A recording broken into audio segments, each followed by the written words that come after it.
Salut, moi c'est Jérôme Vermelin et vous écoutez Les gens qui lisent sont plus heureux. Et si, à l'heure où les réseaux sociaux vampirisent nos cerveaux, prendre le temps de lire un livre était devenu un acte de résistance ?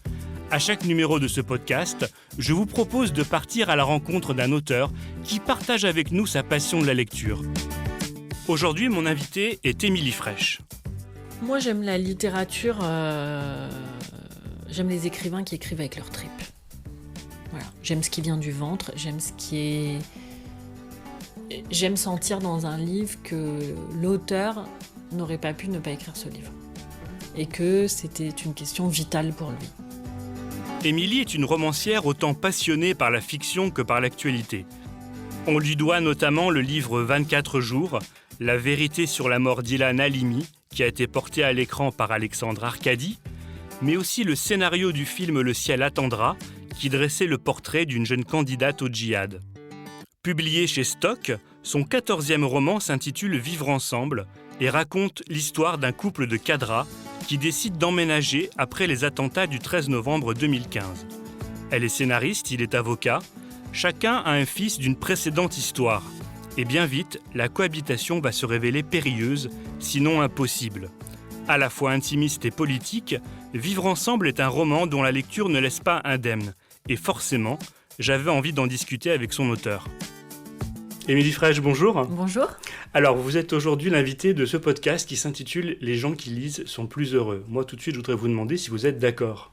Oui, j'adhère complètement à cette phrase parce que j'ai le sentiment, en tout cas pour moi, que la lecture c'est la liberté. Et que dans nos quotidiens aujourd'hui, beaucoup de choses entravent cette liberté, beaucoup de contraintes, et que s'octroyer du temps pour lire, c'est s'octroyer du temps pour être libre. Libre de rêver, libre de s'échapper, libre d'être seul, libre d'être retiré aussi, et d'être protégé du bruit du monde.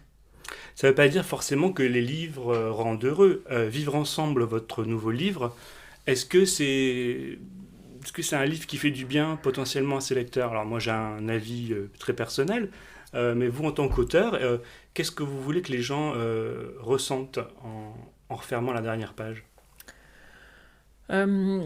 Écoutez, je pense que c'est un livre qui peut déranger, qui peut mettre mal à l'aise, qui peut interroger aussi. Moi j'avais envie, ce livre il est né au lendemain des attentats de 2015, à un moment où face à cette violence terroriste sans précédent sur le territoire français, la seule réponse politique qu'on y a apportée, c'est ce mot substantivé, le vivre ensemble. J'en pouvais plus, très franchement, de l'entendre tout le temps. J'avais l'impression que c'était une vraie escroquerie linguistique, qu'il ne recouvrait aucune réalité, qu'il ne pouvait pas être un projet, puisqu'il était un point de départ. Nous vivons ensemble. Et donc vraiment, le projet littéraire de ce texte, c'est d'essayer de redonner un peu de sens à une expression galvaudée complètement sur le terrain du politique. Et donc, j'ai exploré ces deux mots, comme vous l'avez noté sur la couverture, en enlevant l'article devant et le tiret surtout. Donc en leur rendant leur pureté de deux mots, vivre ensemble.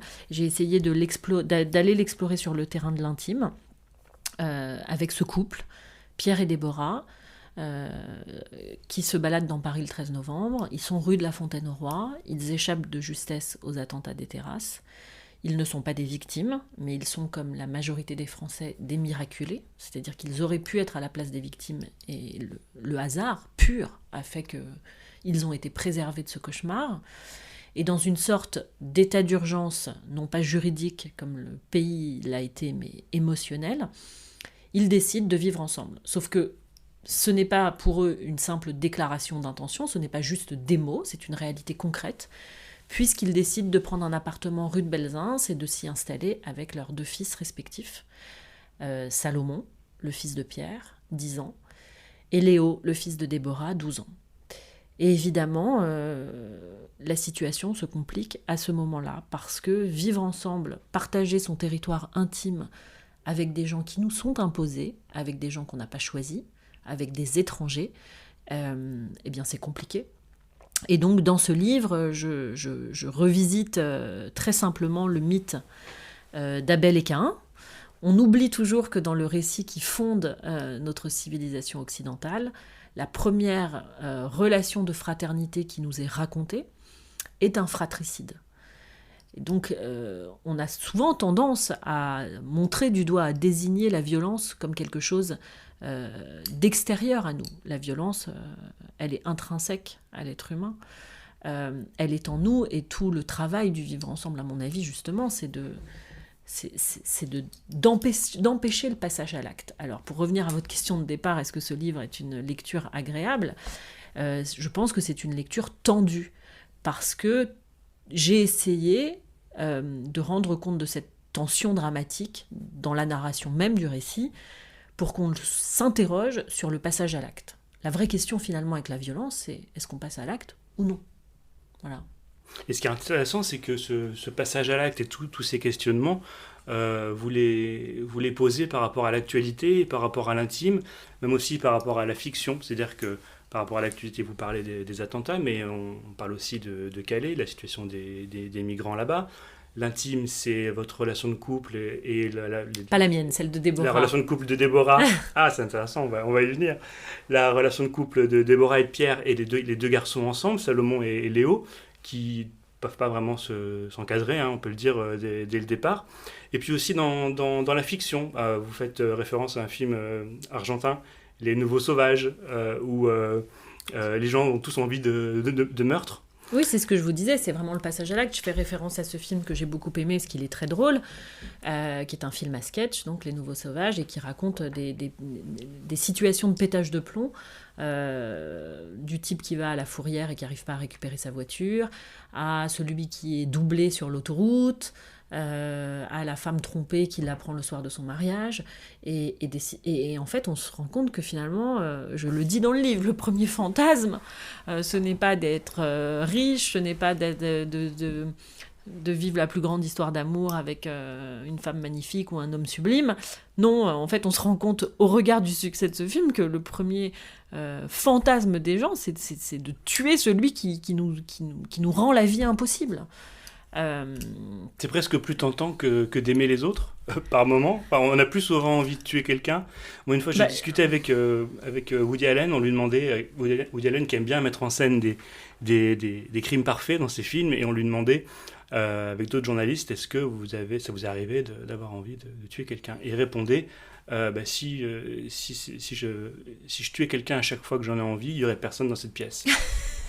Mais oui, c'est très drôle. Enfin, moi, en tout cas, c'est l'humour que j'aime. Et c'est vrai que y a cette notion, il y a une conversation comme ça dans le livre avec Pierre et Déborah, où ils se remémorent avoir vu ensemble. C'est le premier film qu'ils ont vu ensemble au cinéma, Les Nouveaux Sauvages.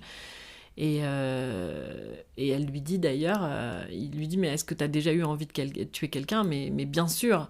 Alors il lui dit, aujourd'hui j'aurais envie de tuer le ministre de l'Intérieur, parce que justement il est dans une situation impossible à Calais.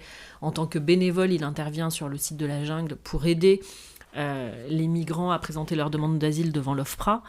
Et donc c'est tellement ubuesque que oui, il a envie de tuer les autorités, et de manière assez drôle, il lui dit, et toi t'as envie de tuer qui ? Et elle, comme ça, elle lâche le truc, elle dit ton ex-femme. Ce qui montre bien l'état de crispation dans une famille recomposée avec les ex-maris, les ex-femmes, etc. Mais ça c'est vraiment, pour le coup, je pense, ce qui permet peut-être de sourire un peu dans une ambiance plus générale qui est extrêmement tendue et violente, parce que comme vous y faisiez référence tout à l'heure, le couple que je mets en scène dans ce livre, je le mets en scène au lendemain des attentats, dans une France qui va mal, dans une France qui est meurtrie, qui est en proie aussi à une crise migratoire sans précédent, qui réorganise sur son territoire des territoires de violence. Sur cette jungle, je ne raconte pas tant la difficulté de vivre entre les Français et les migrants qu'entre les migrants eux-mêmes, puisque dans le livre, je raconte le meurtre au couteau d'un jeune Éthiopien par un Érythréen, qui est le résultat de l'impossibilité même à vivre ensemble sur ce territoire qui n'est plus de l'ordre de la civilisation. C'est pas pour rien qu'elle s'appelle la jungle, où c'est la loi du plus fort, en fait.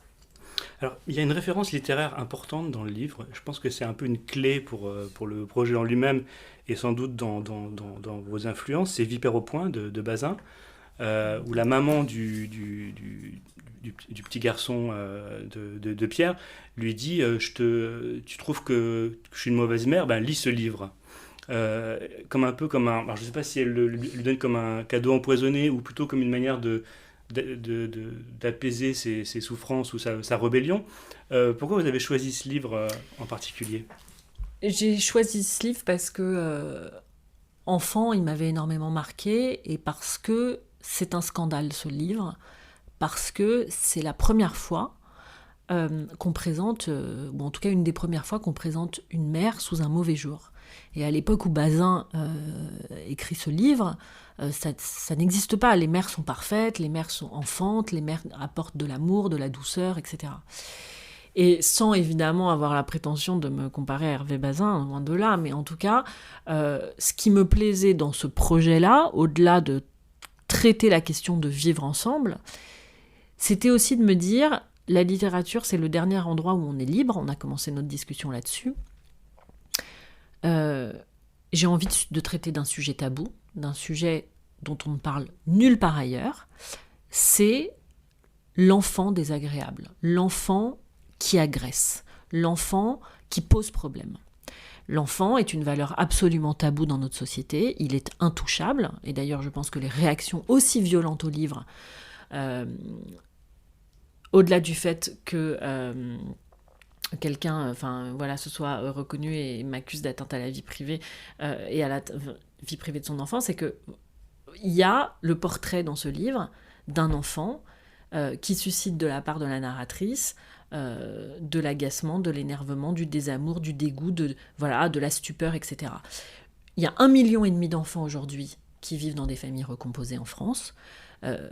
Donc c'est le double de couples qui se retrouvent à vivre avec l'enfant de l'autre, un enfant qu'ils n'ont pas choisi.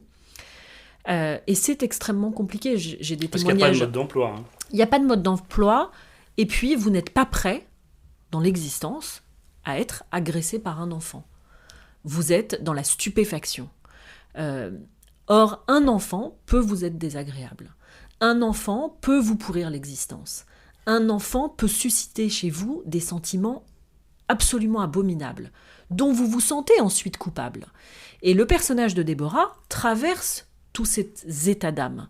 Il y a des moments où elle essaye d'aider Salomon, elle essaye de lui faire plaisir, il y a d'autres moments où elle est absolument sidérée par sa violence. C'est un enfant qui est largement instrumentalisé par sa mère, et je crois qu'en cela, il est un archétype de beaucoup d'enfants qui sont le réceptacle de la haine, de la violence, de la colère de leurs parents. Sauf que dans la vie, 1000 fois, vous entendez des gens vous dire « je peux pas supporter son gosse. Je peux pas le supporter, il me pourrit la vie, dès qu'il arrive 1 semaine sur 2, c'est l'enfer à la maison. Ou alors, on s'est séparés à cause de ses enfants, parce qu'il me menait la vie dure, etc. » Mais ce ne sont pas des choses qui sont politiquement correctes, ce ne sont pas des choses que les gens se permettent de dire publiquement. Et c'est justement pour cette raison-là que ça m'intéressait de le traiter dans un livre. Parce que la littérature, il me semble que c'est aussi la possibilité, et je dirais même le devoir, de remuer le couteau dans la plaie. Sans faire de jeu de mots, puisque le couteau est une symbolique qui traverse tout mon livre. Et pour revenir à Hervé Bazin, la référence, comme vous le dites, n'est pas du tout anodine, mais de la même manière que lui, pour la première fois, c'était choquant, dresser le portrait d'une mère détestable, je dresse le portrait d'un enfant qui est un peu détestable. Est-ce que la solution pour s'occuper d'un enfant insupportable, c'est de lui mettre un livre entre les mains ? Est-ce que ça peut l'être ? Ou est-ce qu'au contraire, c'est une manière de rejeter le problème en lui disant « vas-y, occupe-toi, divertis-toi » ? Alors, si vous parlez de la mère M2S de Salomon qui lui donne Vipère au point à lire, c'est extrêmement violent. C'est pas une lecture pour un enfant. Non, c'est une lecture pour se dédouaner, elle, par rapport à cette accusation de son propre enfant qui lui dit qu'elle est méchante. Elle lui dit, il y a bien pire, tiens, et puis elle lui donne un livre référence sur des mères abominables, ce qui est extrêmement dur. Mais de manière générale, oui, je pense que la littérature est un bon vecteur de dialogue avec les autres, vraiment de manière générale. Alors, Salomon, c'est peut-être pas le bon livre à lui faire lire, mais s'il fallait lui donner un livre qui l'élève ou qui apaise ses douleurs, ça serait quoi? Ah, c'est intéressant ça comme question. Merci. Non, mais c'est très dur de vous répondre parce que j'y ai pas réfléchi.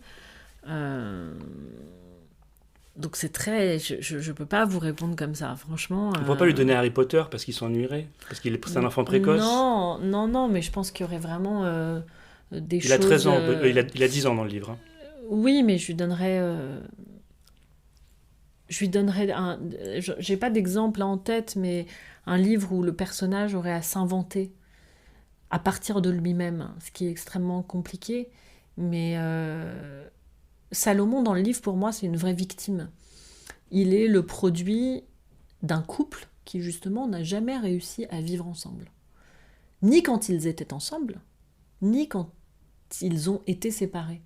Or, le propre des gens qui ont eu des enfants et qui se sont séparés, le pari, c'est de réussir à vivre ensemble, au-delà de leur séparation, pour l'intérêt de l'enfant. Beaucoup de gens n'y arrivent pas malheureusement, au mépris de l'enfant qui grandit et qui se construit avec cette colère. Et donc, ce que j'aurais envie de donner à Salomon et de lui dire à travers le livre que je lui mettrai en main, c'est invente-toi. Regarde devant, le chemin est devant. Voilà. Oublie que tu es le produit de tes parents et quand on est un enfant, on a évidemment toujours envie, on rêve toujours de cette réconciliation originelle. Et Salomon n'échappe pas à cela. D'où l'animosité aussi à l'égard de Déborah, mais qui est absolument classique dans les familles recomposées où ça se passe mal. C'est d'ailleurs pourquoi je crois j'ai autant de témoignages où des gens me disent mais voilà... J'ai 2 enfants, j'en ai récupéré 3, on en a fait un en commun, c'est tellement difficile, on a tenu, on n'a pas tenu, on s'est séparés à cause des enfants, on n'y arrivait pas, c'était trop de douleur, trop de reproches. C'est le rôle du livre aussi, ça. C'est de créer d'ouvrir une discussion, même un échange, après entre vous et les lecteurs. C'est important, ça, d'avoir ça? Ah oui, c'est très gratifiant, et c'est vrai que les réseaux sociaux amplifient beaucoup cela, parce que les gens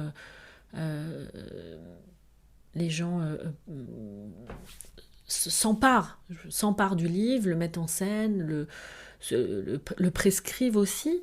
Et puis par exemple là sur un salon à Nancy la semaine dernière, j'ai une lectrice qui m'a dit mais en fait moi je dis toujours ça n'existe pas les familles recomposées, ce sont des familles décomposées. Voilà, donc oui, il y a... c'est la fameuse phrase de Stendhal, le roman est un miroir qu'on balade le long du chemin. Et je crois que beaucoup de gens, à travers le portrait de cette famille recomposée, se retrouvent, ou en tout cas retrouvent des mécanismes qui sont propres à toutes les familles recomposées. J'ai fait un lapsus au début de l'entretien, j'ai dit que c'était votre couple dans le livre, mais j'imagine que les lecteurs, quand ils vous parlent, ils ont l'impression qu'ils partagent avec vous quelque chose de votre vie personnelle. Qu'est-ce que vous leur répondez dans ces cas-là? Oui, c'est un peu de moi, c'est pas totalement moi. Alors, non, je pense qu'ils n'avaient pas du tout ce sentiment, parce que c'est un texte écrit à la 3e personne, et que quand on a prospecté le livre dans les librairies, auprès des libraires, auprès des blogueurs, etc., personne ne s'est posé la question de la dimension autobiographique du texte. Elle est arrivée au cœur de l'été, le 8 août, quand la femme du ministre de l'écologie a donné une interview fracassante dans l'Express, dans laquelle elle a dit que je braconnais dans sa vie privée et dans celle de son enfant, et qu'elle a assigné son fils avec lequel je vis 1 semaine sur 2, et que j'élève comme mes enfants et que j'aime, et qu'elle a dit qu'elle reconnaissait son enfant. Donc elle a dit à la France entière, c'est moi, et cet enfant qui pourtant va bien et n'a rien à voir avec le personnage de Salomon, elle a dit « mon fils est Salomon ». Et donc forcément, la question de la dimension personnelle, autobiographique du texte s'est posée et se pose chez les lecteurs. En tout cas pour certains d'entre eux. Je leur réponds ce que je leur réponds à tous mes livres. Évidemment que je m'inspire d'une part de la réalité, mais elle est à l'arrivée tellement transformée, modifiée, que ça n'a plus rien à voir. Évidemment que non, Salomon n'est pas l'enfant avec lequel je vis une semaine sur deux, le fils de mon compagnon. Ce dont je me suis inspirée, c'est d'une famille recomposée. Oui, je suis dans une famille recomposée. Donc voilà, est-ce que j'ai échappé aux attentats ? Non. Est-ce que l'enfant avec lequel je vis une semaine sur deux porte un sac à dos sur le dos ? Est-ce qu'il est marginalisé, ostracisé, violent ? Est-ce qu'il me menace avec un couteau ? Évidemment que non, c'est de l'ordre de la fiction. Mais je fais un travail de romancier. Donc tous les romanciers s'inspirent en partie de leur vie. Je crois que faire le procès de l'inspiration aux écrivains, c'est signer la mort du roman. Voilà, ça n'existe pas des écrivains qui ne puissent pas, dans ce qui les traverse, dans ce qu'ils vivent, même quand vous écrivez sur un personnage du Moyen-Âge, vous mettez de vous, de ce que vous ressentez, de ce que vous avez vécu, voilà. Donc c'est une discussion, passionnante, hein, c'est une discussion sur le fond de ce qu'est le roman. En tout cas, c'est le roman tel que vous l'aimez, vous. Ça, parce que moi, j'allais vous amener sur ce terrain de l'écriture. Ce qu'on écrit, c'est souvent... Alors on peut avoir des lectures très, très différentes de ce qu'on écrit, mais j'ai l'impression que vous écrivez les choses que vous auriez envie de lire ou que vous aimiez lire avant d'être vous-même romancière. Moi, j'aime la littérature... J'aime les écrivains qui écrivent avec leurs tripes. Voilà. J'aime ce qui vient du ventre, j'aime sentir dans un livre que l'auteur n'aurait pas pu ne pas écrire ce livre. Et que c'était une question vitale pour lui. Voilà, qu'il y a une espèce de nécessité absolue. Une sincérité, quelque chose qui est implacable, quoi, dans la décision d'écrire le livre. Voilà. C'est tout ce que je peux. Est-ce qu'il y a un roman comme ça pour vous qui déclenche la passion des livres, et un roman de ce genre justement, qui est une référence? Alors là, Bazin, c'est peut-être pas le bon exemple, mais est-ce qu'il y a un livre qui à un moment donné vous fait sentir, tiens, moi j'ai envie d'écrire comme ça? Plein de livres, des plus classiques, mais c'est très prétentieux de dire voilà, j'ai lu les frères Karamazov et je suis restée scotchée et voilà, ou Gary, ou Ernaud, ou Emmanuel Carrère, ou Duras, ou voilà, des gens qui m'ont inspirée, mais jamais j'aurais la prétention de dire voilà, je m'inscris dans rien d'ailleurs. Je ressens la nécessité, le besoin d'écrire sur ce qui me traverse, ce qui m'habite, ce qui me... Et avant l'écriture, Ce qui m'obsède, l'écriture, c'est une obsession aussi. Et mon obsession, je crois que c'est la violence. Et je me rends compte, et c'est pour ça que c'est pas du tout, quand j'ai lu ici ou là des gens qui disent règlement de compte, je trouve ça assez tragique, parce que j'en suis à mon 14e livre et que je n'ai eu de cesse que de travailler sur la violence. Mon précédent, Je vous sauverai tous, est sur la violence terroriste, l'histoire d'une jeune fille qui bascule dans l'idéologie de Daesh et qui part en Syrie. J'ai écrit sur la mort d'Ilan Halimi, ce jeune garçon qui a été enlevé, séquestré, torturé pendant 24 jours parce qu'il était juif. Donc j'ai écrit beaucoup sur la violence antisémite. J'ai écrit aussi sur la violence de l'absence, dans Deux étrangers et du silence, la rupture avec le père. J'ai écrit sur la violence du déni et la violence qui était faite aux femmes et l'injonction de ne pas vieillir, dans Chouquette, qui est l'histoire d'une femme qui est quittée et qui refuse de l'accepter. Cette violence-là, d'accepter d'être passée de l'autre côté de l'âge possible. J'ai écrit sur la violence verbale dans le précédent, dans Un homme dangereux, où une femme est détruite, ou en tout cas détruit sa vie, simplement par la violence verbale qu'elle reçoit d'un homme avec qui elle entretient une relation qui n'est pas une relation charnelle. Donc vraiment, vivre ensemble s'inscrit dans le travail que je fais depuis que je publie, c'est-à-dire depuis 17 ans. Vous publiez depuis 17 ans, vous lisez depuis quel âge? Est-ce que vous étiez lectrice, petite fille, adolescente? Moi, j'ai rencontré des écrivains qui me disent, moi, je suis venu à la lecture seulement à l'adolescence. Après, on évolue dans ses goûts, mais le goût de tourner des pages et d'avoir un livre sur sa table de chevet tout le temps, ça vient quand? Je pense que j'avais 11-12 ans. J'ai le souvenir que ma grand-mère m'avait offert une collection de classiques dans une collection très jolie, bleu ciel, de livres un peu anciens que j'adorais, que je trouvais magnifiques.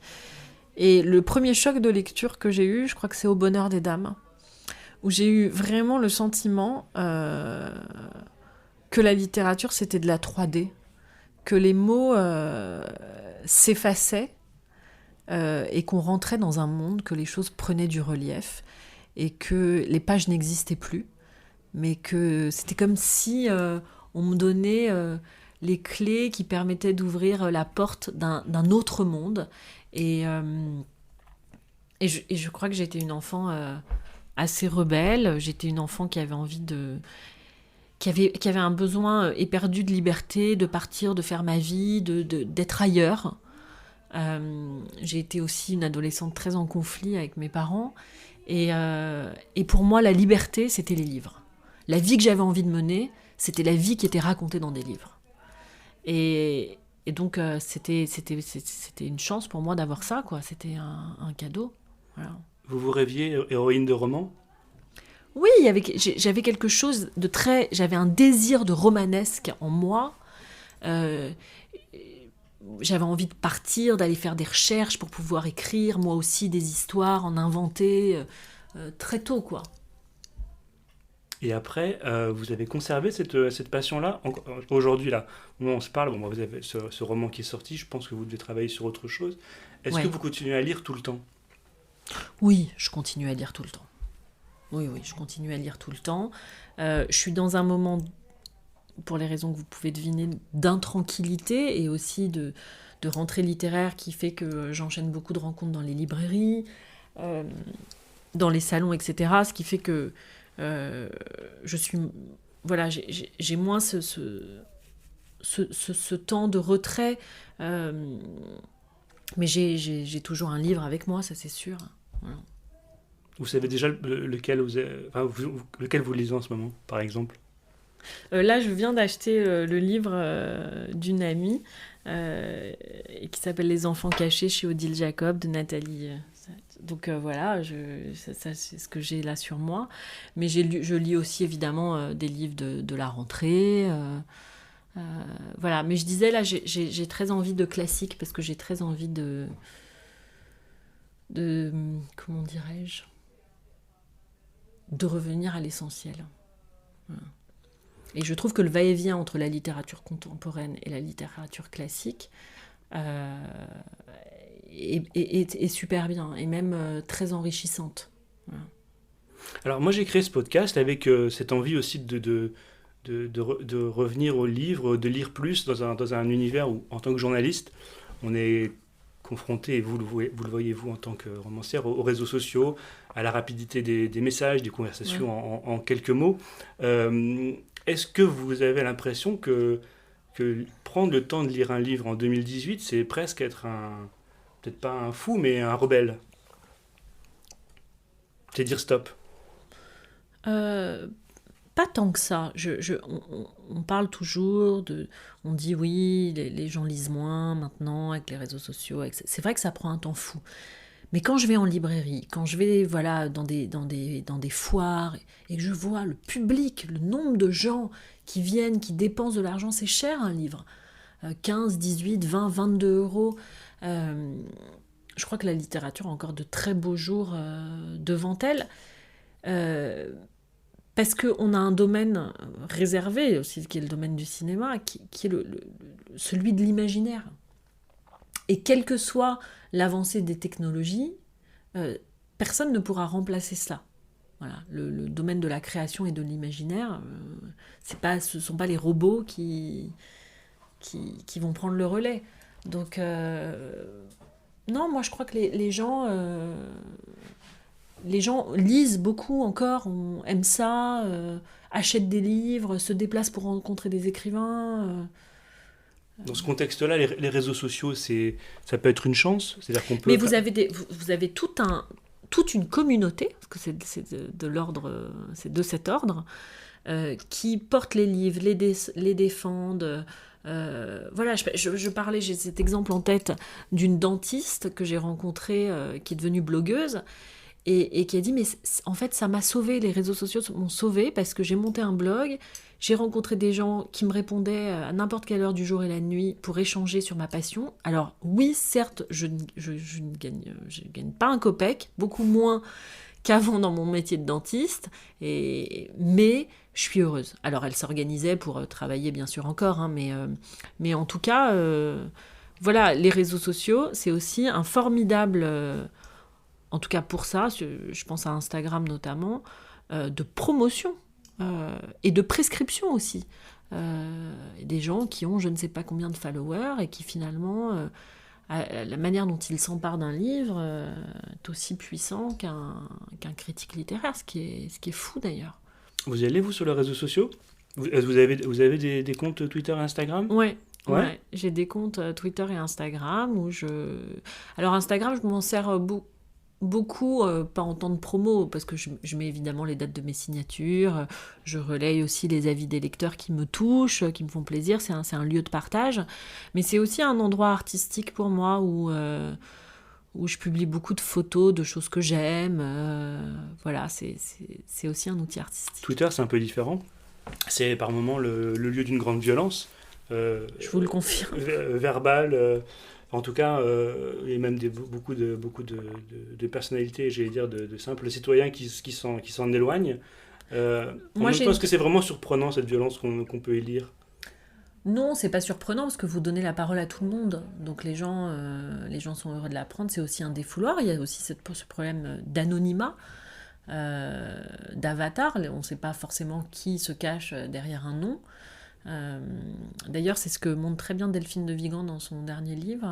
Elle a un personnage comme ça de bourgeois qui se crée un avatar et qui est atrocement antisémite, raciste, qui dit des horreurs, et donc ça horrifie sa femme, et j'ai trouvé que ce personnage était très bien vu, parce que c'est ce que permet Twitter. Oui, ça c'est sûr, c'est extrêmement violent, et d'ailleurs moi la violence de Twitter, je la trouve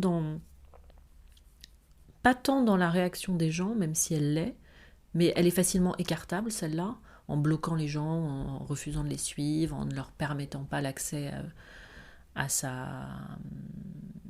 son compte, que dans la violence de la répétition de l'information. En fait, pour moi, j'ai vraiment l'impression que Twitter devient une sorte de BFM du net, où les articles reparaissent sans arrêt, les retweets sont comme des rééditions de BFM, voilà. Et ce bruit-là, je le trouve extrêmement toxique.